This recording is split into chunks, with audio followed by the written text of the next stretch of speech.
Welcome back. I'm Eric Butz. I'm Jim Butz. And we are SuicideFantasyFootball.com telling you the tight ends that you should be looking to either pick up or sit/cut in Fantasy Football Week 9. First guy, Jim, a guy for the Eagles that we didn't think we were going to be talking about or haven't been able to talk about in a couple of seasons, it seems like. Bad hair guy? Brent Selleck. We thought Clay Harbor was a better option at tight end than Brent Selleck was. Not lately. And 2 weeks in a row, he's put up good numbers. And more than just good numbers, you can tell Vic is looking for him. Yeah.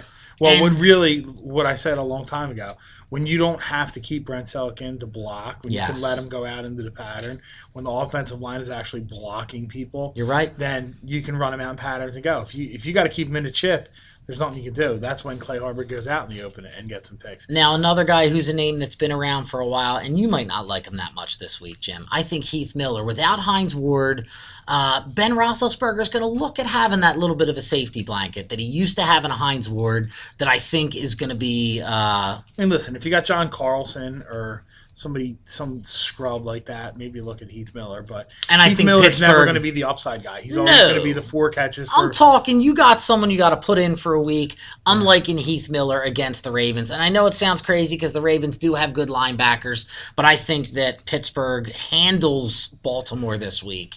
And I think... Heath Miller or Ballard? Oh, Ballard, no doubt. Not even a question. Gotcha. All right, and the third guy, a little bit of a stretch, but if you want to grab someone maybe for the future, I'm liking Kevin Boss a little bit, just because I think Carson Palmer is going to need that tight end out in Oakland. And possibly. I mean, it's a stretch. It's a reach, but... They signed him for big money, so he's probably going to go there and play a little bit. Yep. Although Jason Campbell should have needed a tight end too, and you didn't see Kevin Boss do that much. I just have a feeling you're going to see him and Carson Palmer hook up a little bit out in Oakland. I know. All right, now guys that we want to drop or cut, or sit or cut. Either one of Zach Miller's. You're going to cut either Zach Miller that you got. Done. No matter what. I'm done on Zach Miller, and I was high on Zach Miller. And Jared Cook, too. He had a couple of big weeks, couple of really nice plays, but the last 2 weeks he's had 2 catches. Yeah.